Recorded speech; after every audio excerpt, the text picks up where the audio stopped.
역대상 4장 9절 10절 말씀을 우리 합독하도록 하겠습니다. 야베스는 그의 형제보다 귀중한 사람, 그의 어머니가 이름하여 이르되 야베스라 하였으니 이는 내가 수고로이 낳았다 함이었더라. 야베스가 이스라엘 하나님께 아뢰어 이르되 주께서 내게 복을 주시려거든 나의 지역을 넓히시고 주의 손으로 나를 도우사 나로 환난을 벗어나 내게 근심이 없게 하옵소서 하였더니 하나님이 그가 구하는 것을 허락하셨더라. 아멘. 하나님이 언제 영광 받으실까요? 우리의 마음이 새로워지고 우리의 몸이 새로워지고 우리의 찬양이 새로워질 때에 하나님께서 영광 받으실 줄 믿습니다. 오늘은 그림 하나를 보고 그림 하나를 감상하면서 말씀을 나누고자 합니다. 아마 주보를 받으셨을 때에 이게 무슨 그림인가 하고 하셨을 것 같은데, 이 그림은 조선시대 천재 화가로 알려져 있던 단원 김홍도 선생이 그린 삼공불환도라는 그림입니다. 당시 김홍도는 이 순조 임금이 천연도를 앓다가 왕쾌된 기념으로 8쪽짜리 병풍에다가 그림을 그려서 선물을 했는데, 이 주보에 보시면 위에 그림이 있고 밑에 그림이 있죠. 근데 이 위에 그림은 8쪽짜리 병풍에 그려진 전체 그림이고, 아래의 그림은 이 병풍 오른쪽에 있는 그 기와집을 확대해 놓은 사진입니다. 부분도 있죠. 이 사진이 그려서 잘 보이지는 않지만 이 원래 그림을 보시면 이 기와집을 보시면 왼쪽에, 맨 왼쪽에 그 마루 같은 곳에 사람들이 앉아서 담소를 나누고 있고, 그 중간으로 이제 그 마당 쪽에 한 여인이 술상을 받아서 걸어가는 모습이 있습니다. 안채를 보시면 한 여인이 배틀에 앉아서 배를 짜고 있고, 그 마당에 보면은 뭐 닭들도 있고 강아지도 있고, 그 다음에 그 집을 둘러싼 소나무, 그 옆에 흐르는 강물, 그리고 산들이 우뚝 솟은 산들이 보이는데, 여러분 이 그림을 보고 있으면 무슨 생각이 드세요? 어떤 마음이 드세요?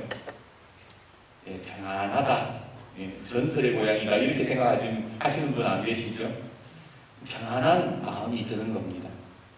근데 재미있는 사실은 이 김홍도가 원래는 어떤 그림으로 유명하냐면 풍속도로 유명해요. 그래서 왜 서당에서 애 낳고 무는 그림이라든지 아니면 사람들이 그 장마당에서 춤추는 그림이라든지 이런 그림으로 아주 유명한 화가인데, 임금에게 그림을 바칠 때에 자기가 제일 잘 그리는 그림이 아니라 산수화를 그려서 임금에게 드렸다는 거예요. 그게 좀 재밌는 겁니다. 왜 김홍도가 왕에게 이 산수화를 바쳤을까? 그것은 이 그림의 제목을 보면 알 수가 있습니다. 조금 전에 제가 말씀드렸는데 이 그림의 제목이 뭐라고요? 삼공불환도라는 그림입니다. 이 삼공이라는 말은 조선시대의 영의정, 좌의정, 우의정 이 세 것을 삼공이라고 이야기를 하지요. 가장 높은 관직을 얘기하는 겁니다. 그러면 불환이라는 말은 뭘까요? 왜 우리가 돈을 환전한다고 할 때에 그 바꿀 환자를 씁니다. 마찬가지로 이 불환이라는 이 환자도 바꿀 환자를 쓰는 거예요. 그러면 불환이라는 말이 뭐예요? 바꾸지 않겠다라는 겁니다. 즉 삼공에 높은 것을 준다 해도 이런 평안한 삶과는 바꾸지 않겠다라는 뜻이죠. 그런데 왜 김홍도가 이 순조 임금에게 이 삼공불환도라는 그림을 준 것일까요? 사실 이 조선 후기에는 우리가 알다시피 세도 정치와 당쟁으로 하루도 평안할 날이 없었습니다. 조정 관리들은 부패할 대로 부패했고 백성들의 삶은 굉장히 피폐했어요. 게다가 곳곳에서 막 밀란이 일어난 날만큼 조선시대 후기는 굉장히 병든 사회였다라는 겁니다. 이런 혼란한 시기에 김홍도가 나라님에게 이 세상이 이런 태평한 세상, 이런 삼공불환도 이루어질 만큼 아름다운 평온한 세상이 오기를 바라는 마음에서 그 순조 임금에게 이 그림을 바쳤다라는 것이죠. 그렇습니다. 이 한 점의 그림에도 화가의 의도와 화가의 생각이 담겨 있지 않습니까? 그렇다면 여러분 한번 생각해 보십시오. 지금 하나님의 말씀에도 분명히 오늘 우리에게 말씀하시고자 하는 하나님의 목적과 하나님의 뜻이 있는 거예요. 안타까운 사실은 많은 성도님들이 성경을 읽을 때에 그저 하나의 그냥 재미있는 이야기로 받아들일 때가 참 많다라는 겁니다. 오늘 말씀도 마찬가지예요. 야베스라는 사람이 있었네. 근데 그 사람 이름이 고통이었대. 그런데 기도해서 하나님한테 복을 받았대. 이걸로 그냥 끝나버리는 경우가 너무나도 많더라는 겁니다. 사실 이 말씀이 그냥 야베스 한 사람의 이야기, 몇천 년 전에 한 사람의 이야기로 끝나버리면 그 전래동화와 다를 게 뭐가 있습니까? 우리가 예배드리러 와서 하나님 말씀이 아니라 전래동화 이야기 들으러 갔습니까? 아니잖아요. 하나님이 원하시는 것은 옛날에 한 사람의 이야기가 아니라는 거예요. 야베스라는 사람의 이야기를 통해서 오늘 하나님께서 우리에게 어떤 말씀을 하시는지, 야베스의 이야기가 내 이야기가 되고 나도 야베스처럼 기도할 수 있는 인생이 되기를 하나님께서는 원하고 계시는 겁니다. 그렇다면 오늘 하나님께서 야베스의 이 이야기를 통해서 우리에게 어떤 말씀을 하시려는 것일까요? 저는 이번 말씀을 준비하면서 한 가지 재미있는 사실을 발견했는데, 그게 뭐냐면 이 야베스라는 인물에 대해서 목사님들의 해석이 극명하게 차이를 보이더라는 거예요.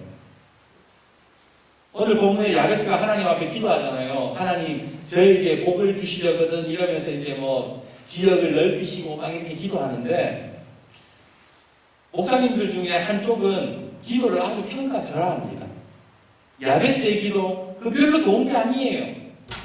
얼마나 개인적이고 기복주의적입니까? 예수님이 먼저 그 나라와 그의 의를 구하라고 하셨지, 복을 주시려거든 땅을 넓혀달라, 부동산 생기게 해달라, 성공하게 해달라, 근심 없게 해달라, 그렇게 기도하는 것은 오늘을 사는 우리 성도들에게 맞지 않아요.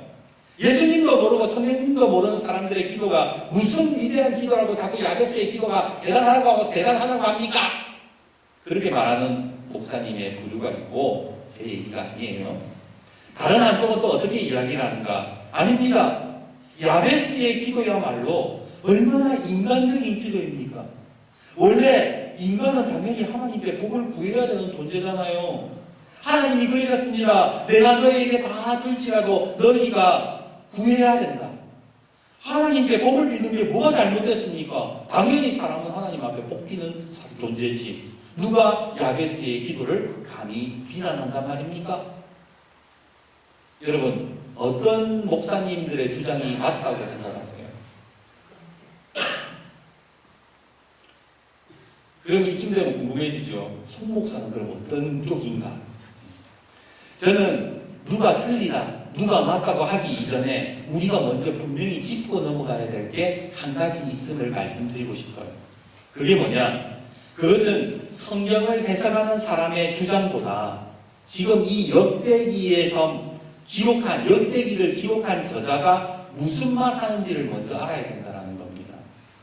예를 들어서 조금 전에 우리 김홍도 그림을 봤는데, 김홍도 그림을 보고 해석하는 것은 자유예요.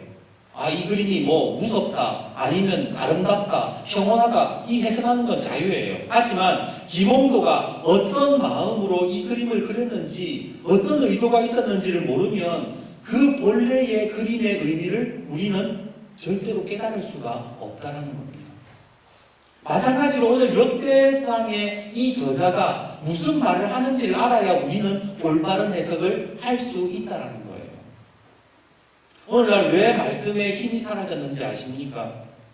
성경이 말씀하고자 하는 바를 목회자들이 간과한 채에 자기 입맛대로 해석해서 그런 거예요. 이단이 왜 생겨요? 하나님이 정말로 말씀하시고자 하는 바가 아니라 자기 주장을 이야기하기 때문에 그런 것입니다. 그래서 우리가 봐야 되는 것은 기복적이다, 인간적이다, 그런 해석이 아니라 지금 역대상을 기록한 사람이 무슨 이야기를 하고 싶어 하는지를 찾아야 된다는 거예요. 그러면 이 역대기의 저자는 야베스 이야기를 하면서 무슨 이야기를 하고 싶었던 것일까요? 역대상의 말씀을 보면 1장부터 9장까지 사람들의 이름이 쭉 나옵니다. 우리가 아는 아담으로부터 시작해서 노아, 그 다음에 이삭, 아브람, 이삭, 이렇게 쭉 족보가 쭉 이어지는데, 누구는 누구의 소생이고, 누구와 누구는 형제고, 누구는 어디 사람이고, 이렇게 쭉 나가다가 갑자기 한 사람 앞에서 딱 멈춰서요. 그게 뭐냐면 오늘 본문 야베스라는 겁니다. 아니, 쉬운 표현을 쓰자면, 역대기 기자가 족보를 쓰다가 사람 이름을 처음에 아담부터 시작해가지고 노아, 아브라함 이렇게 쭉 이름을 쓰다가 갑자기 멈추고는 야베스 이름을 쓰려고 하다가 이 사람 좀 알아야 되는데, 이 사람에 대해서는 우리가 좀 알아야 되는데, 그래서 야베스에 대한 설명을 썼다라는 거예요. 그런데 좀 황당한 게 이 야베스라는 사람이 별로 유명한 사람이 아니에요. 대단한 믿음의 업적을 남긴 것도 아니고 다른 말씀에 보면은 이 사람이 무슨 기적을 일으켰다, 하나님의 큰 은혜를 받았다, 이런 사람도 아니라는 거예요. 그런데 기껏해야 한 마을의 이장, 족장 정도 되는 사람이 왜 역대기 저자가 이 사람에 대해서 주목을 하냐라는 겁니다. 여기에 바로 역대기 저자의 의도가 담겨 있는 것이죠. 사실 앞에 족보를 보면 얼마나 쟁쟁한 사람들이 많습니까? 아브라함이 야베스보다 못한 사람인가요? 이삭과 야곱은 믿음이 작아서 야베스 이야기를 하는 겁니까? 아니에요. 왜 위대한 사람들을 다 제쳐놓고 야베스 이야기를 하는가? 그 이유는 이 역대기가 쓰여졌던 시기와 맞물려 있습니다. 여러분, 역대기가 언제 쓰여졌는지 아세요? 역대상 이게 언제 쓰여졌는지 아세요?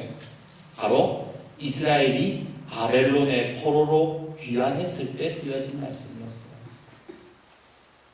포로에서 이제 막 돌아와서 힘들어하는 사람들을 위해서 이 역대기 저자가 지금 족보를 썼다라는 겁니다.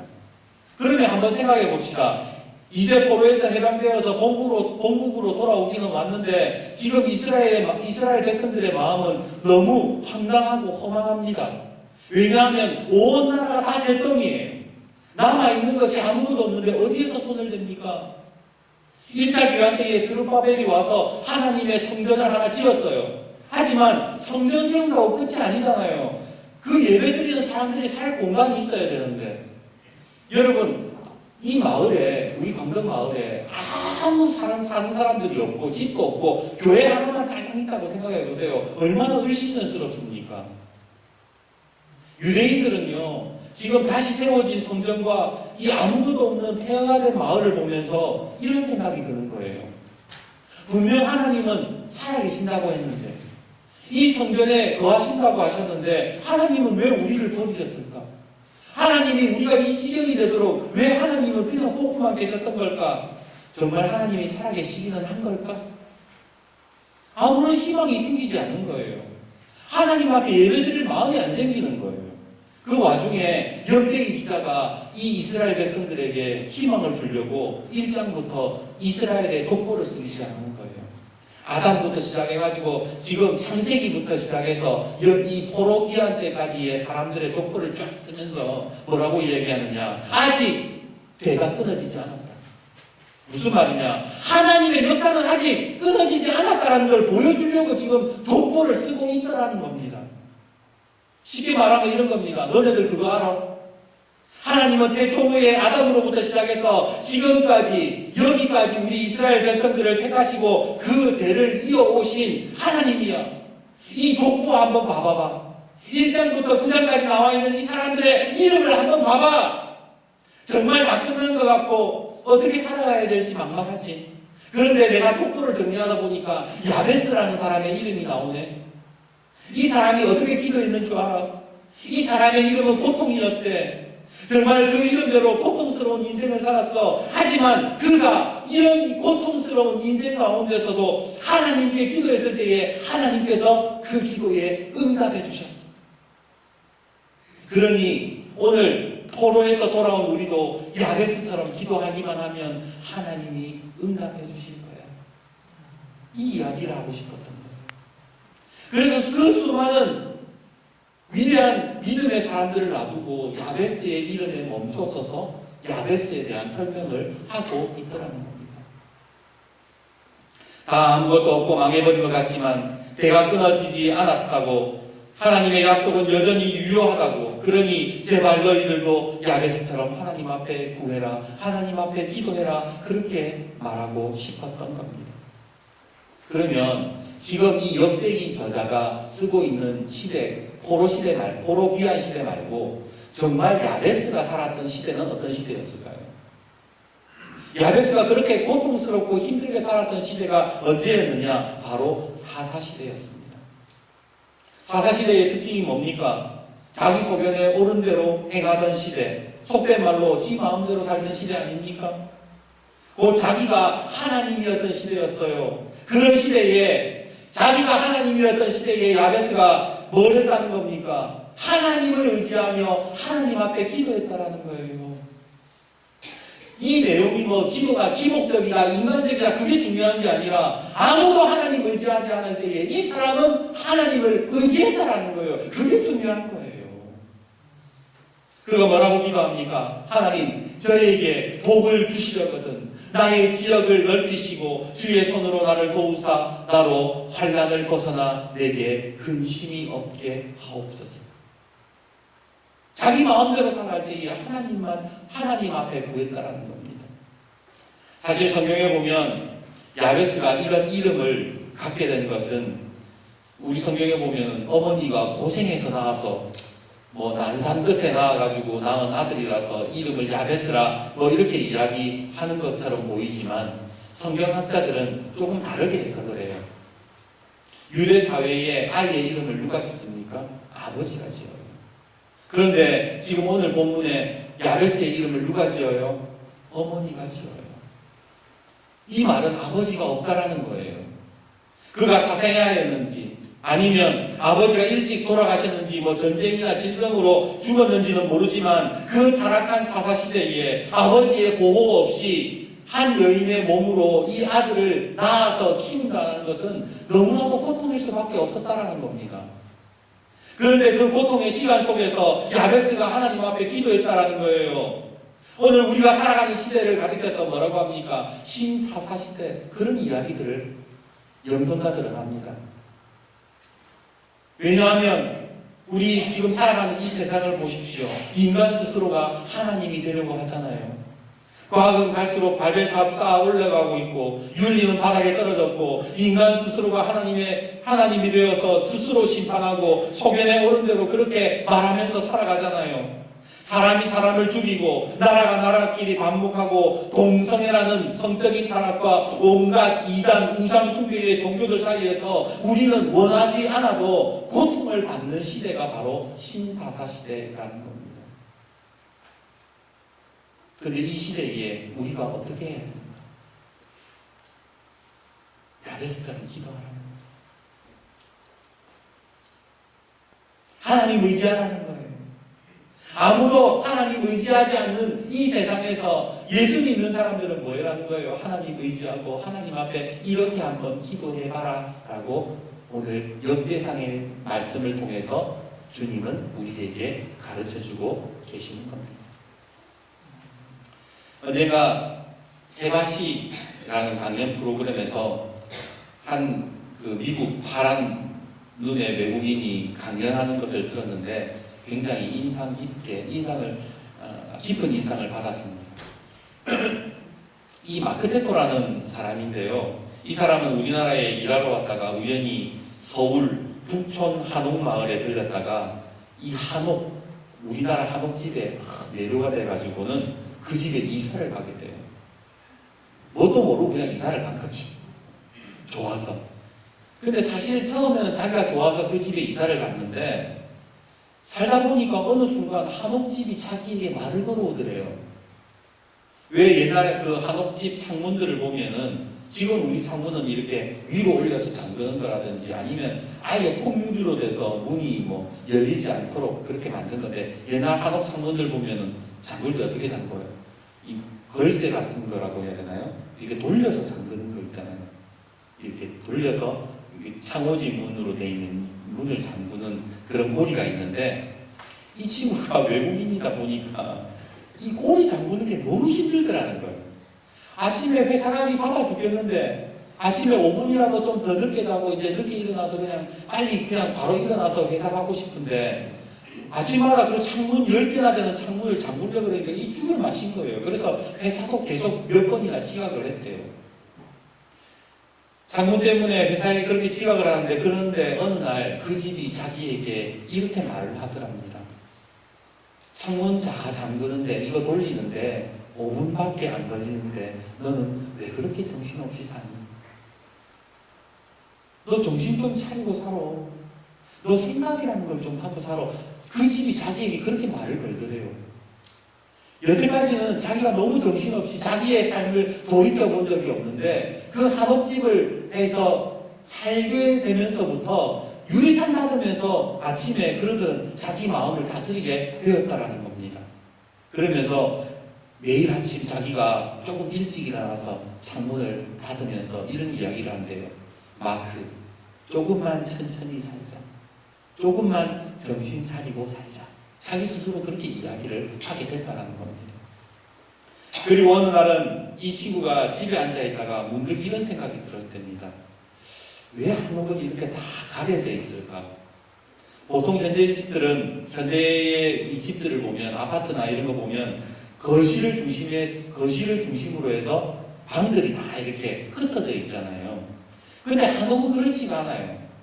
한옥은 거실 있고, 집 있고, 또 다른 데 가면은 주방이 있고, 이게 다 미로처럼 이렇게 되어 있는 거예요. 한옥이 다 막혀 있는 걸 보면서 왜 이렇게 한옥이 지어졌는가? 이 사람이 공부를 하기 시작했는데, 한 단어가 딱 나오더랍니다. 그게 뭐냐면, 오늘 설교 제목이 일보일경이라는 거예요. 일보일경.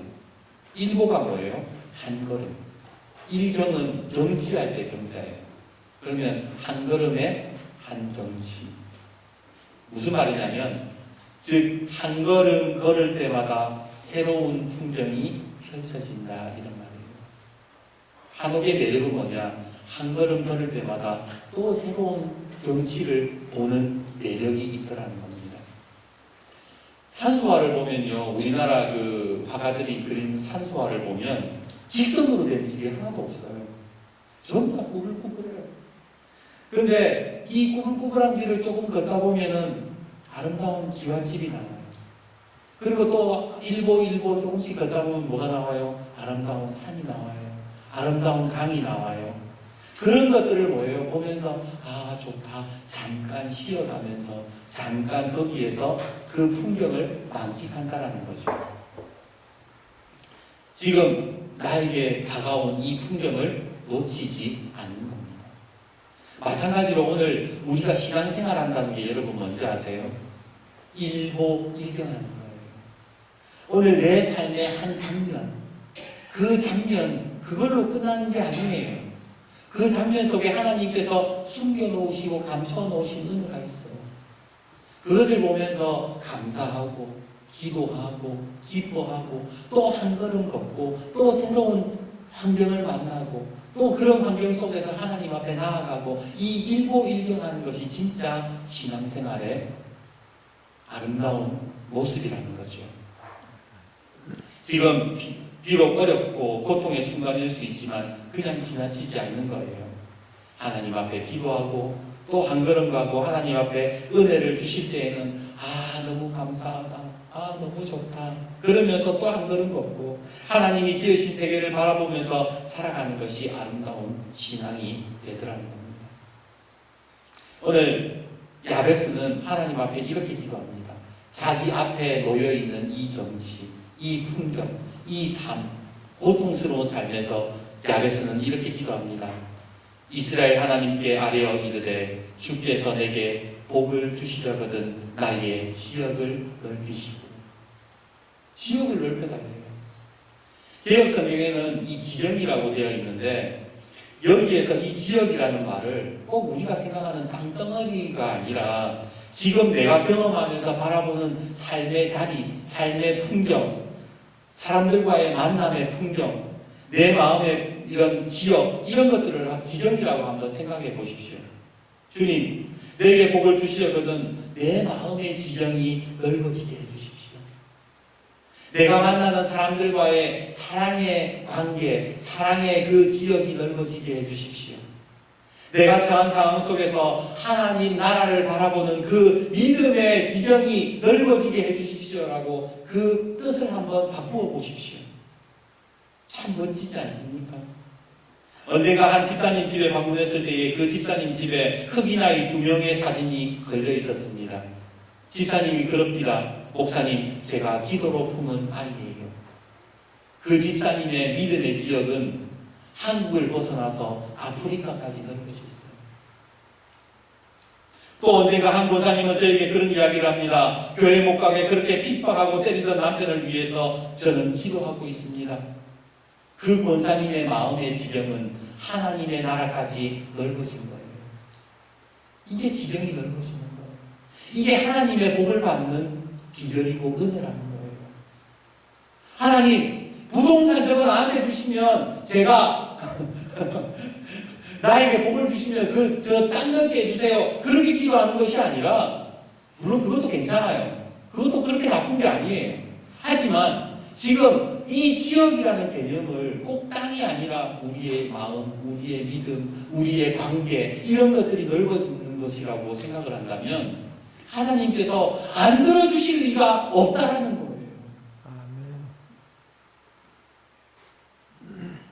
작년 6월쯤이었던가요? 우리나라 최고의 대학 중에 하나인 카이스트 대학의 이병태 교수가 이런 글을 올렸습니다. 제가 읽어드릴게요. 이 교수님이 정말로 피 끓는 심정으로 이 시대의 젊은이들에게 하는 이야기입니다. 제목이 젊은이들에게 가슴에서 호소합니다. 젊은이들에게 가슴에서 호소합니다. 이 땅을 헬조선이라고 비아냥거리는 젊은이들이여, 한 번이라도 그대들의 조부모와 부모들이 어떻게 살아왔는지를 돌아보라. 어린 나이 학교 갔다 오면 책가방 팽개치고 5, 6월 대학 끝에 김 메고 풀 베고 깊은 산 들어가 땔감 치고 날랐다. 초등학교 갓 졸업한 딸을 남의 집 식모로 보내며 어머니, 할머니는 밤새워 울었다. 독일 항구로 가서 2km 지하갱에서 석탄 캐던 얘기, 이방인의 시체를 닦던 간호사 이야기, 사랑하는 아내와 어린 자식을 두고 중동 건설 현장에 달려간 이야기, 월남전에서 생명을 담보로 전쟁 치르고 돈 번 이야기, 모두가 그대들 할아버지, 할머니, 부모들의 이야기이다. 나도 무학자, 부모, 땅 한 평 없는 소장농 부모 밑에 태어나 호롱불 켜고 공부했고, 나보다 영특했던 내 누이는 중학교도 못 가고 공장에 취직해서 돈벌이를 했단다. 그게 내 어머니 평생의 한이요 가슴앓이요 눈물이 되었다. 그대들이 우습게 보는 크고 작은 기업들, 가발공장, 하청업, 일본인들에게 술 사주고 무릎 꿇고 기술 배워 이루는 것들이다. 그대들이 누리는 스타벅스 커피, 스타크래프트 게임, 해외 배낭여행, 그 모든 게 바로 그대들이 일군 것이 아니라 그대 부모들에게 물려받은 세상보다 몇백 배로 키우고 일구어 그대들에게 넘겨준 것이 아닌가. 사기꾼들의 소가 이 땅 밖 어디 천국이 있느냐, 이 땅을 비하하지 마라. 원래 인생은 불공평하고 고달픈 길이란다. 아무리 암담하고 어두워 보여도 희망을 품어라. 세상이 어두워 보일수록 바로 그대가 희망의 불을 밝혀라. 가슴 치면서 이 시대에 그냥 막 이 시대를 비난하는 젊은 세대들에게 제발 부모가 어떻게 살아왔는지를 한번 보라고 이야기를 했던 겁니다. 예전 고 정주영 회장이 이런 말을 남겼지요. 해봤어. 해보고 말해. 무조건 안 된다고 하지 말고 그냥 막 비난만 하지 말고 마음의 지경, 희망의 지경도 한번 넓혀보라는 겁니다. 지금 우리가 살아가는 이 시대가 사사시대, 타락한 시대라고 해서 더 이상 희망이 없다고 이야기하지 말고 지금도 야베스처럼 희망의 지경을 넓히고 믿음의 지경을 넓혀서 하나님 앞에 한번 기도해보라는 거예요. 그게 예수 믿는 거지. 일제강점기 6.25 시대 한번 생각해 보세요. 그때 무슨 희망이 있었고 무슨 기대가 있었습니까? 그러나 우리 부모님 세대는 가난 속에 죽을 고생했지만 어제보다는 오늘이, 오늘보다는 내일이 밝아질 거라는 그 희망의 지경을 넓히면서 살아왔잖아요. 우리 예수 믿는 사람도 그래야 되는 거예요. 내 인생이 야베스와 같다. 그렇다고 해서 기도를 멈추실 겁니까? 내 인생이 너무나도 억울하고 너무나도 서글프다고 해서 그냥 주저앉을 겁니까? 아니에요. 야베스처럼 기도해야 된다는 거예요. 그게 기복주의적이든 그게 뭐 인간적이든 하나님 앞에 기도만 하면 그 기도도 하나님께서 바꾸어 주신다라니까요. 먼저 기도부터 한번 해보라고요. 지금 포로기한한 이스라엘 백성들에게 역대기 기자가 말하는 겁니다. 안 된다. 희망 없다 말하지 말고 하나님이 우리를 버렸다 말하지 말고 야베스처럼 우리 한번 기도해 보자꾸나. 오늘 여러분은 어떻습니까? 지금 이 어려운 시대에 여러분들은 믿음의 지경, 마음의 지경을 넓혀 가고 계십니까? 예수님을 기다린다는 게 여러분 뭡니까? 바로 믿음의 지경, 희망의 지경을 예수님 바라보면서 넓혀가는 게 예수님을 기다리는 거예요. 저는 오늘 이 시대의 젊은이들이 희망의 지경이 넓어지기를 기도합니다. 아멘. 그리고 우리 성도님들의 믿음의 지경, 사랑의 지경이 좀 넓어져서 마을도 품고 내가 미워하는 사람들도 좀 품고 내가 지금 이 어려운 환경 속에서 하나님 앞에 희망을 품고 기도할 수 있는 우리 성도님들이 되시기를 주님의 이름으로 축복합니다. 아멘. 이제 말씀을 맺겠습니다. 오늘 설교 제목이 일보일경이라고 했지요. 매 걸음마다 새로운 풍경이 펼쳐진다. 사실 우리의 일상은 별로 새롭지 않습니다. 늘 반복적이고 똑같습니다. 그러나 우리가 어떻게 한 걸음마다 새로운 풍경을 만날 수 있겠습니까? 그것은 우리 예배 전에, 설교 전에 처음으로 인사했던 것처럼 우리의 마음이 날마다 새로워질 때에 새로운 풍경을 보게 되는 겁니다. 그래서 시편 51편 10절에 다윗은 하나님이여 내 속에 정한 마음을 창조하시고 내 안에 정직한 영을 새롭게 하소서. 에베소서 4장 22절 24절 너희는 유혹의 욕심을 따라 썩어져가는 구습을 따르는 옛사람을 벗어버리고 오직 너희의 심령이 새롭게 되어 하나님을 따라 의와 진리의 거룩함으로 지으심을 받은 새 사람을 입으라. 우리의 심령이 새로워지면 우리의 삶은 하나님이 역사하시는 새로운 풍경을 보게 되는 거예요. 마음이 새로워지면 지경이 넓어지고 우리의 마음의 지경이 넓어지면 하나님의 역사가 일어나는 겁니다. 오늘 마음의 지경, 사랑의 지경, 믿음의 지경을 넓혀서 하나님의 놀라운 역사를 바라보는 저와 여러분이 되기를 주님의 이름으로 축복합니다. 아멘. 기도하겠습니다.